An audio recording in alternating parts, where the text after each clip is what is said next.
Bismillahirrahmanirrahim. Nahmeduhu ve nusalli ala rasulihil kerim. Amma ba'd. Assalamu alaikum hurmatly cemaat. Birinchiden asmandı жерде жана анын ортосундагы бардык нерселерди ошондой эле жалпы элди жараткан Аллах Таалага чексиз мактоолор болсун. Жана пайгамбарыбызга жүрөгүбүздүн эң эле төрүнөн чыккан салаваттар жана саламдар болсун. Мактоо жана салаваттан кийин Аллах Таала сиз биздин ушул убакка чейин кылган кыраатыбызды, окуган намазыбызды, туткан орозобузду, берген садакабызды дегеле ар бир кылган жакшы иштерибизди толугу менен кабыл кылган болсун. Ошонун негизинде пендечилик кылып, инсандык кылып, билип билбей кылган күнөөлөрүбүздү, чоң кылган жана кичине кылган күнөөлөрүбүздү, ачыктан ачык кылган жана жашыруун кылган күнөөлөрүбүздүн бардыгын Аллах Таала түп тамыр менен кечирген болсун. Чындыгында Аллах Таала мээримдүүлөрдүн мээримдүүсү, Аллах Таала ырайымдуулардын ырайымдуусу, Аллах Таала кечиримдүүлөрдүн кечиримдүүсү. Аллах Таала эзелтеден бар, анын башталышы жок. Аллах Таала ар дайым болуучу, анын аягы жок. Аллах Таала тирүү, ал эч качан өлбөйт. Аллах Таала ар дайым туруучу, ал эч качан уктабайт. Аллах Таала ырыскы берүүчү, аны эч ким кайтара албайт. Аллах Таала мына ушундай улуу зат, Аллах Тааланын улуктугу чексиз. Бүгүнкү күнү жумада ушул ахли сунна вал жамаат акыйдасы жана Абу Ханифе мазхабынын өзгөчөлүктөрү туурасында сөз кылмакчыбыз. Ахли сунна вал жамаат, ахл деген эл, сунна пайгамбардын сүннөтүнө кармаган эл, жамаат көпчүлүк. Ахли сунна вал жамаат деген пайгамбарыбыздын сүннөтүнө кармаган көпчүлүк. Акыйда, ошонун акыйдасы. Акыйда деген сөз араб тилинен алынган. Албетте акада деген кыймыл аракет фейлинен алынган. Бул кыргызчага которгондо бир нерсени экинчи бир нерсеге байлап коюу. Байлап чечилгис кылып түйүн кылып коюу. Албетте шариаттагы мааниси инсан Аллах Тааланын бирдиги, Аллахтын жалгыздыгы, Алланын мээримдүүлүгү, Аллахтын ырайымдуулугу, Аллах Тааланын ырыскы берүүчү, бактылуу кылуучу, бактысызда кылуучу экендигини билип, ошону жүрөгүнө байлап кое турган болсо, ал эч качан чечилбейт. Мына ушул нерсени акыйда деп кое турган тутулган. Албетте акыйда дегенде дагы аалымдарыбыз ар кандай сөздөр менен айткан. Ахмад ибн Мухаммад рахматуллах алейхи өзүнүн китебинде акыйда деген эмнеди айтат. Ал ушундай бир ишеним, аны толук далилдери менен жүрөккө байлоону акыйда деп айтат деген. Ал эми имам Газали рахматуллах алейхи Ихяул улум аттуу китебинде акыйда деген ушундай бир ишеним Аллах Тааланын затыны, сыфатыны билдире тааный турган илим деп айткан. Эми биздин улуу башыбыз, жол башыбыз имам Аззам рахматуллах алейхи Фихкул Акбар деген өтө чоң китеп жазган. Ошол китепти шархтаган Мулла Али Кари рахматуллах алейхи айткан акыйда деген эмне деп айтат. Акыйда деген ушундай бир илим, инсан аны сөзсүз билиши зарыл. Аны билгенден кийин ошону толук далилдеп, ачык айкын кылып жүрөккө байлап алыштыгыны муну акыйда деп кое турган тутулган. Албетте акыйда илимини билүүдөн максат эмне? Максат мен туура жолду табайын, туура жолду изилдеп жатам деген адамга ачык айкын түшүндүрүү менен туура жолду анык туура кылып көрсөтүп коюу, бул максат. Тескеринче адашкан адамдарды, адашып жүргөн адамдарга Куран, хадис менен, эгер Куран, хадиске түп тамыры менен ишенбей турган болсо, анда анын өзүнүн акылына жараша акылый далилдер менен мисал келтирип, ага туура жолду көрсөтүп коюу, мына ошол максат. Калган илимдегилерде да максат болгондой, бул илимди алуудан дагы максат эки дүйнөнүн бактылуулугуна жетүү, мына ошол максат урматтуулар. Акыйда илимини албетте Абу Ханифа, биздин улуу имам Аззам рахматуллах алейхи мунун туурасында китеп жазып туруп, ал китепти Фихкул Акбар, деп жазган.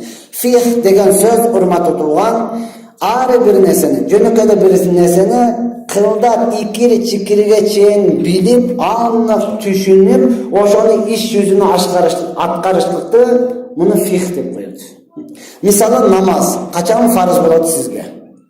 Болду, фарыз болду. Кайсы намаз? Багымдат фарыз болду. Же жума фарыз болду. Кимиси? Кайсы убакыт келди? Кайсы намаз фарыз болду? Фарыз болду. Ошого турдуңуз, ошол намаз канча рекет болот? Канча фарыз бар? Канча важиби бар? Канча сүннөтү бар? Качан бузулат? Качан саждайы сал важип болот? Качан бүтөт? Качан намазга киресиз? Кандай абалда киресиз? Мына ошол нерсени билиштикти фих деп коет, урматтуу тууган. Эми фикул акбар, ошол намаз, орозо, зекет, соода сатык мунун баардыгыны кичине фих. Акыйданын өзүнүн чоң фих деп коет, урматтуу тууган. Фикул акбар өтө чоң фих. Баардык илимди токтоп келсең, бул кичине болуп калды, фих асгар. Ал эми акыйданын өзүн алып келсеңиз, фикул акбар. Эмне үчүн? Анткени сизди жок жерден жараткан, кычыраган күч берген, акыл эс берген, өңү түс берген, сиз өкүмүнө аткарсаңыз дагы, мейли аткарбасаңыз дагы, толук ден соолук берген, ырыскы берген заттын бир экендигини, жалгыз экендигини биле турган илим мына ошол илим, урматтуу тууган. Ошондон биздин жол башчыбыз имам Азам рахматуллах алейхи бул илимди фихкул акбар деп атаган. Албетте бул илимге, ушул акыйдага келгенде талаш тартыш өтө көп болот. Акыйдага келгенде, урматтууган, сен мусулмансыңбы, мусулман эмессиңби деп туруп, сен кайсы акыйдадасың? Матуридесиңби, Ашаридесиңби, Ханафидесиңби, Шафидесиңби, кимисиде ушун туурасында талаш тартыш ушунчалык көп болгондугу себептен муну аалымдарыбыз илму калам деп да атап коюшкан. Ilmu kelam, söz менен тартышып Аллахтан жалгыз экендигине толук сенин ишенимиң кандай? Сен чындыгы бекем мусулмансыңбы, же орто жолдо эле мусулмансыңбы? Дүрдесе качып кете бересиңби, же бекем турасыңбы? Мына ошол нерсе туурасында талашкан илим болгондуктан урматтууган, муну илму калам деп айтышкан. Албетте жана биз айттык, фикул асгар, фикул акбар деп бөлүп туруп урматтууган, бул илимди акырына келтирип, илми усулу дин, диндин негизгиси, диндин негизги тамыры деп да аташкан. Ошол эле учурда илми таухид деп да айтылган. Илми таухид Аллах Тааланын бир экендигини, Аллахтын жалгыз экендигини билдире турган илим, мына ушул акыйда илими. Урматтуу тууган, албетте биз ишеним туурасында Аллах Таала өзү Кур'ан-ы Каримде айтат. Биз баардыгыбыз ыймандуу болгондук үчүн мечитке келдик. Ыймандуу болгондук үчүн биз Кур'ан хадистен далил кылабыз, урматтуу тууган. Кур'анда Аллах Таала айтат: эгерде асман менен жердин ортосунда Аллах Тааладан башка дагы бир сыйынууга татыктуу зат болгондо, анда фасад болот эле дейт. Анда бузуку болот эле. Анда уруш жанжалы болот эле, анда тополоң болот эле, анда митинг болот эле, анда бөлүнүү пайда болот эле. Анда жер бетин бөлүп алуу пайда болот эле. Демек бүгүнкү күнү эмне болгон жок, жер бетинде фасад болгон жок, бузукулук, эки илах талашкан жок, жалгыз Алла гана бар экен. Мына ошондон тынчтык болуп атат дейт. Түшүндү? Bizde Kırgızda жақсы söz var, akılıydan деп koyuyor bizde. Kırgızda жақсы söz var, iki koçkorudun başı bir kazanda kaynamağaydı деп koyuyoruz. Demek iki ilah, iki sinoğa tatıtı zat yok eken, жалгыз bir ile Allah var eken. Oşonduktan umattığan sen benim pendemsin, seni men jaratkanmın, oğu бар ма деп талашқан ешкім жоқ да. Неге onu öldürdün, ondağın yaşаш керегі де, оған аныңды дағы мен öldürüm onda. Бұл Құдайын өлтірген кім, бұл ойчашылары Құдайын арғын өлтіріпті деген нәрсе жоқ та. Мұна ошондон урматтууган, биздин этикад мына ушундай, асман менен жерде сыйынууга татыктуу зат жалгыз Аллах гана. Ошол Аллах Кур'ан-ы Каримде өзү айтат: "Лайса камислихи шайун ва хуас самиун басир." Аллага окшош эч нерсе жок. Ал угуучу жана көрүүчү. Demek Allah Teala'ga zatında dağı, sıfatında dağı hiç nerse yok. Albatta biz Kırgız hurmatı tuğan, Arap teşip ketti, Kırgızçada söylese bolmaydı, Kırgızçada namaz okusa bolmaydı. Bolmaydı. Allah Teala özünün adını Kur'an'da Allah da aytıyor. Алла өзінің атыны Аллах деп айтқан да. Менің атым Бақтияр. Оны Өзбекстанға кіріп тұрып Бақтияр Жоан десең болмайды да.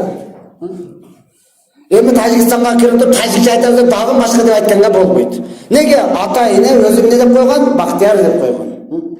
Бақыт деп қойған. Не деген башқа қысқасы әрбір өзінің атымыз бар, ата-енеміз қойған. Барып тұрып немісше айтпайды, қытайша айтпайды. Жоқ, бұл ата-енен қойған, ошо өзгермей тұрмады туған. Эми Аллах Таала өзінің атына Құранда Аллах деп айтып атса, қырғызша қылып Құдай да дей бербейді. Мәйлі Құдай дейдісем, ол жақта біреу шығады, жоқ, қырғыздар Тәңір деп келген, Тәңірім деп айтпайды депші. Болмай тұрмады туған. Аллах өзінің Құранында атына не деді? Аллах деді. Біз ошол Аллах Тааланы танимыз, ошоны билип, қачан ошоға толық ишеніп келе тұрған болсақ, эми ошонун айтканын кылыш оңойраак болот, ошого баш ийишлик жеңилирээк болот.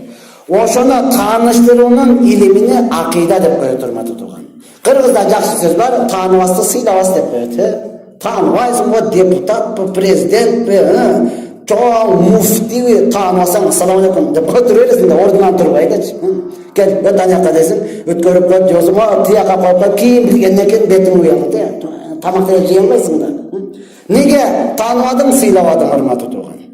Мына ошол сизди жараткан, жок жерден жаратып, кычыраган күч берип, акыл эс берген, өңү түс берген, канча күнөө кылсаңыз дагы кечирген бул зат Аллах. Ошону биз тааныйбыз, ошону тааныштыра турган илимди акыйда илими деп кое турмат туган. Биз ошол заты Аллах Тааланы заты менен тааный албайбыз. Аны биз сыфаты менен тааныйбыз.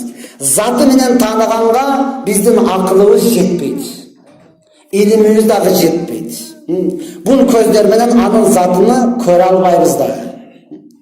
Муса алейхиссалам айтты, Алла Таала менен түзмө-түз сүйлөшкөн пайгамбар болгондон, "Я Алла, мага өзүңдү көрсөт" деди да.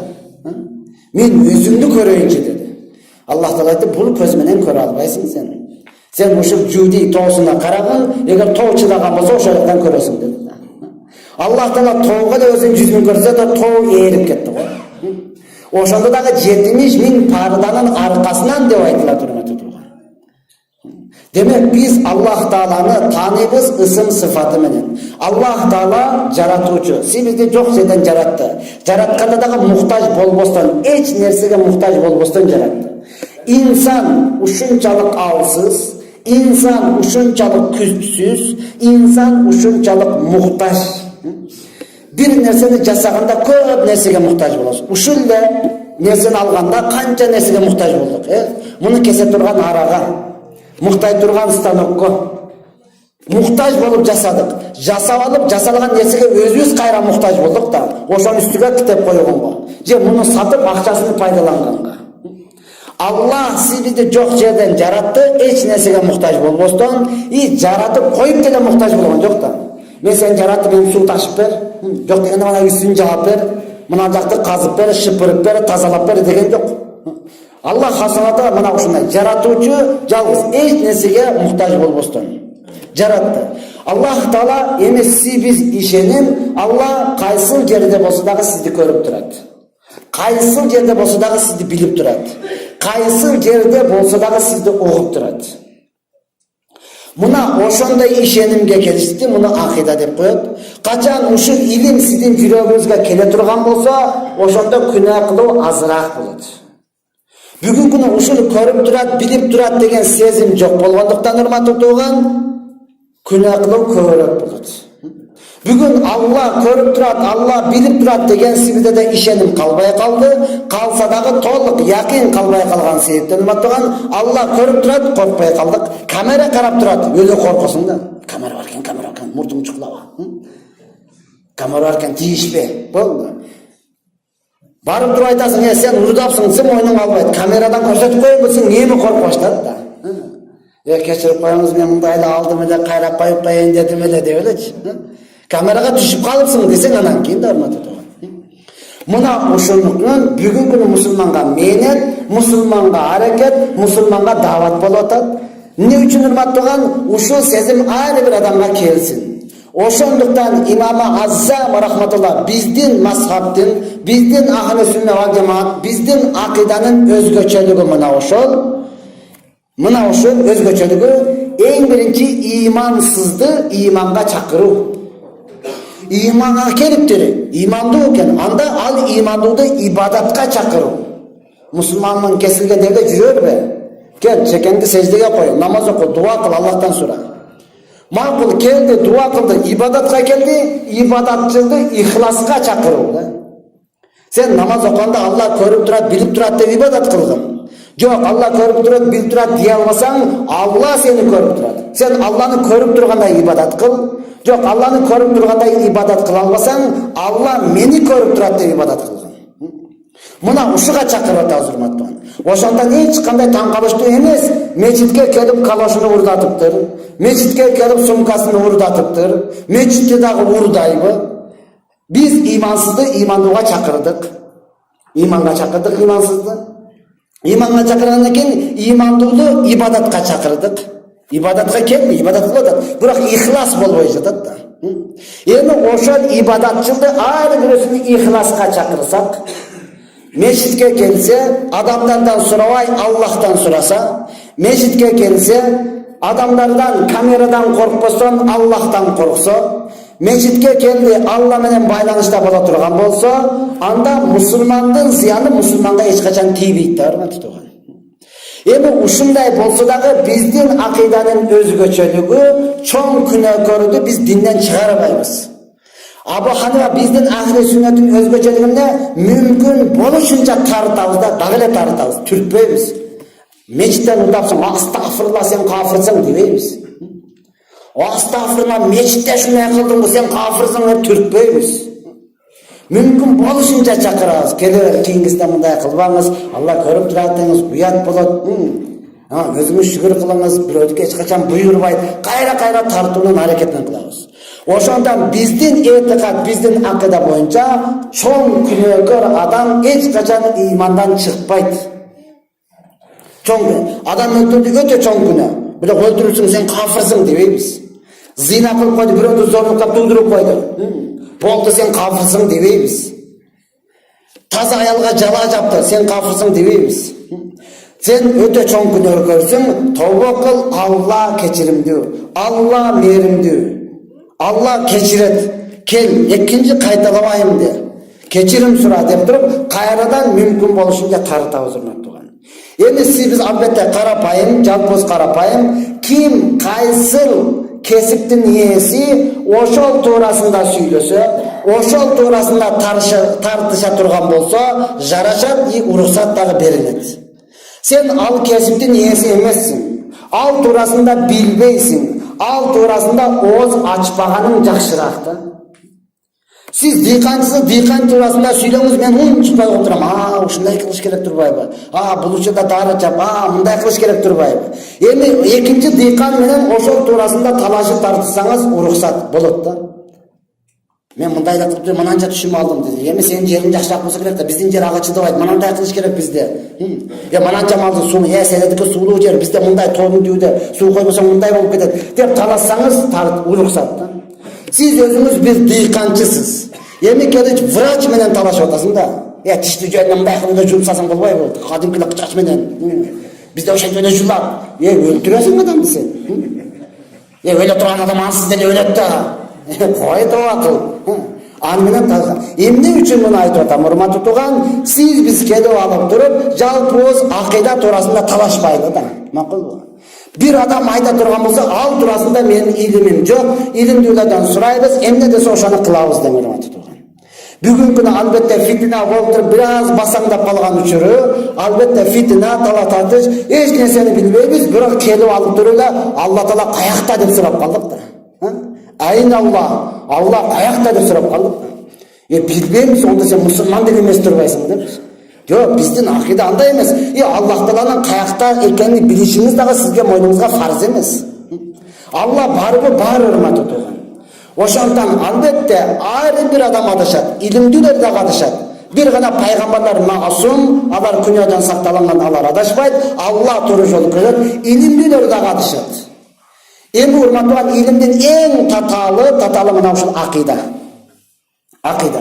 Biz bul ilimge kirgendegi öte çurun tereň dagı düşüp ketpeybiz. Jok üstütte de kalıp kalbaybiz. Ortoluk Peygamberimiz aytkan eň jakşı nerse işten eň jakşысы ortoluk karamaybiz. Eň tereň kirgenler urmatı tuğan men degen ilimdiler akidaga kirip adaşkan. Akırında arman kılışkan. Ölüm döşeginde jatkanda. Attin arman, men bu ilimge uşunçalık tereň kiribesden ele üstülten turup kempirlerdin akidasyny karmap kalbaptırmın diye öküngönda. Tereň kirgende Allah Taala uşunday bir zat. Al ne kılışı mümkün? Kayakta boluşu izildep kete bergen da. Oşonduktan atı alamga ketken, dünyany düngüretken alimdardın birösü bir ayılga bayan kılgаны, masele kılgаны, nasihat aytkany kelgen uçurda ayılдын bardygy toplolup mesjitke keldi. Büt bardygy şaşılıp kaçan başladı saat 7'ge degende baratkan uçurda jolda turgan kempir surap kaldı. Balam kayaka ketip baratasın? Apa palanca ağım keliptir, oşoğu bayan kılatken, oşoğu baratabız degende apa suradı. Al kançalık dengelde ağım, kançalık dengelde ilimdi. Dese bala aytat, apa al uşunçalık dengeldegi alım ilimdi Allah Taala'nın bar ekendigine minden aşık dalil alıp kelет dedi da. Allah Taala bar dalilin kadar oşoğa minden aşık dalildi alıp kelip turup düşündürüp beret. Degende apa karap turup başını çaypap aytat, oşol alımdın jürögünde minden aşık şegi var eken degende. Şek. Бар bu жок bu? Жок болбасачы. О дәл мына, мындай экен, мындай болсочу. Бу изилдеп көрөйүн. Далил келтирерген. Ошондо миңден ашык далил келтирген, дарматы турган. Эмне үчүн? Шектенгендик үчүн. Аллах Таала барбы бар, далил кылап турбайсыңбы сен? Көзүң пылпылдап, кулагың кыймылдап турабы? Ошол далил. Болду, жетиштүү деген, дарматы турган. Мына ошондуктан эмне кылабыз? Акыдага сибиде де илимибиз жок, урматтууган, албетте алайлы өзүнчө отуруп алып бул туурасында такыр талашпайды. Акырында айтыпмын, илимдилер өкүнгөн аттин арман мен кемпирлердин дин акыйдасында болбопмун. Эң жакшы акыйда кемпирлердики да. Билесизби, айылга барсаңыз кемпирлер балам босогода турба дейт. Неге? Жаман болот. Далилин гана атаңдын башы далил. Turba dedim de turba. Boldu. Jaman bolot da. Şıpırıştı tike koyma. Nege? Jaman bolot. Ya ançafa dalil arasında. Dalil atağını baş koyma dedim de. Boldu. Açake istalvan aslan ütpü. Nege? Jaman bolot. Nege ken özleri bilmeydi da. Keçinde biraz süt sorap gelse berbe. Nege? Jaman bolot. Keçinde biraz süt sorap gelse berbeş gereken. Bersen jaman bolot ken da. Бирок калемпир мурчук сурап келсе жерге таштап бер дейт. Колго эле берет? Жок, жерге таштап берет. Неге колго берсең жаман болот. Анын иши жеткен акыйдасы мына ошол да. Бөйрөгүңдө таянып турба дейт. Неге? Жаман болот. Болду. О далилин Курандан, аят, хадис, достоверный болуп кызыктырбайт да койчу. Сурасаң атаңдын башы дейт. Болду, он чыкпай каласың, тынчсыз үчүн ошону айткан кыласың. Мына ошондой урматтуу тууган, сиз бул туурасында талашпаңыз. Неге? Жаман болот. Бул акыйдага киришпеңиз сиз. Неге? Жаман болот урматтуу. Сизге кандай айтты, ошондой эле макул деп туруп, ошонун негизинде изилдей турган болсоңуз, ошонун негизинде ибадатыңызды кылып туруп, Алла барбы? Бар. Көрүп турат, билип турат, угуп турат. Allah Taala rizqi beruvchi, Allah Taala baxtli qiluvchi, Allah Taala baxtsiz qiluvchi. O'shoga to'liq ishonib turib, o'shaning negizida qila turgan bo'lsangiz, ekin ilmida baxtli bo'lasiz. So'zsiz baxtli bo'lasiz. Talashib tartishdingizmi, o'zingizda ilmingiz yo'q, o'zingizdagi dindan chiqarasiz, joningizda o'tirgan odamlarni da dindan chiqarasiz. O'zinglar kelisha olmasanglar biz yo'lni juda tashlaymiz deydi. O'n ne dedim, buni vahshe tushungan yo'qman deydi. Мына ошондуктан негизи аалымдар өз айткан, айнала Алла каякта деп сураш өзү бидагат да. Жаңадан пайда болгон нерсе урмат отурган. Өзү бидагат. Оны билип алып каякта экен не кыласың эми? Оны каякта экен не кыласың? Ошондон Алла Кур'ан-ы Каримде айткан: "Валлаху маакум айнама кунтум." Сен каякта болсоң, Алла ошол жерде деген да. Сен каяктасың, Алла ошол жерде. Десең, өте илимге кирген, акыданы толук түшүнгөн, өзүнчө тымыны окуп салган, чет өлкөдөн окуп келген, не дейт? Астагфирулла. Онда төөлөткө кирсең, Алла Таала төөлөттө дагы болобу дейт. Болот. Төөлөткө кирсең, Алла көрбөй калат дейсиңби? Төөлөткө кирсең, Алла Таала укпай калат дейсиңби? Билбей калат дейсиңби? Алла ысым сыфаты сиз менен урматтуу. Кайсыл жерде болсаң Алла көрүп турат, билип турат, угуп турат. Алланын затыга биздин акылыбыз жетпейт. Менин затыма да турган турбат мына жерде. Имам айтты десең, минбарда турат десеңиз болот да. Буга акылыңыз жетет. Аллах Таала биздин акылыбыз жетпей турматтуу. Мына ошондуктан биздин акыйда, биздин этикад боюнча Имам Азамдын өзгөчөлүгү мүмкүн болушунча тартуу, өлтүрүү эмес, чыгаруу эмес, кафирлыкка түртүү эмес, мүмкүн болуунча эми адашты кичине күнөөкөр болду, тооба кылса болот, бул кафир эмес, келе бериңиз, макул күнөөкөр экен, эч нерсе болбойт, Алла кечирет, кечиримдүүлүккө чакыруу, ушул биздин өзгөчөлүгүбүз, урматтуу тууган. Ошондон жалпы бардыгын чакырып туруп, бардыгыбыз акыйда деген бир түйүнгө келип, бир байланып ала турган болсок, иншалла муну эч ким чече албайт. Байланбай калсаңыз, анда ар ким ар жакка тарта берет, урматтуу тууган. Акыйда мына ошол байлоо деген негизине алыңыз дагы, жүрөккө ушундай байлап коюңуз, кайсыл жерде болсоңуз дагы Алла менен экен, сизди көрүп турат. Кайсыл жерде болсоңуз дагы Алла билип турат, угуп турат, урматтуу тууган. Ошондон ар бир мешитке келгенде дагы, башка жерге барганда дагы Алланы көрүп тургандай ибадат кылыңыз.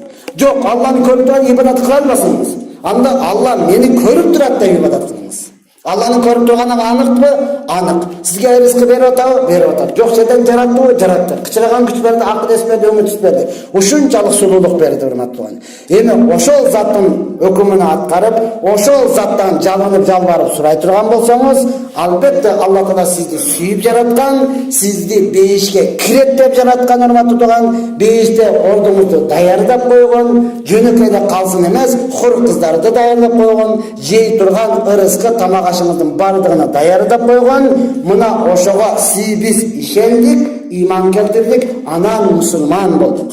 Ошондуктан Алла Кур'ан-ы Каримде сиздерге кайрылат: "Я айюхаллазина аману", эй иман келтиргендер, иман келтирүүчүлөр деп кайтарат, урматтуу тууган. Жо ишенмесең, ким барып көрүп келиптир, жөн эле жомок дей турган болсоң, андай адамга Аллах Таала не дейт? "Кул я айюхал кафирун", кафир деп айт дейт да. Ага мээримдүүлүк жок, урматтуу тууган. Мына ошондуктан сиздер өзүңүздүн акыйдаңызды жакшы билели дагы, урматтуу тууган. Түрткөндү үйрөнбөстөн тартканды үйрөнөйлү. Бөлгөндү үйрөнбөстөн кошконду үйрөнөйлү. Чечкенди үйрөнбөстөн байлаганды үйрөнөйлү. Уурдаганды үйрөнбөстөн, урматтуу тууган, бергенди, толук менен жардам бергенди үйрөн. Жамандаганды үйрөнбөстөн мактаганды үйрөнөйлү. Иза жеткиргенди үйрөнбөстөн жардам бергенди үйрөнөйлү, урматтуу тууган. Даярсыз иншалла бардыгыз. Ва ахире давана алхамдулиллахи раббил аламин. Я Рабби, айтылган сөздөргө амал кылышлыкка толук жардам бергин. Бүткүл мусулмандарды дин менетине кабыл кылгын. Бүткүл мусулмандарды калган адамдардын ислам динине киришине себепчи кылгын. Эч качан ислам дининен чыгып кетишине себепчи кылбагын, Аллахум бирахметик. Ассаламу алейкум.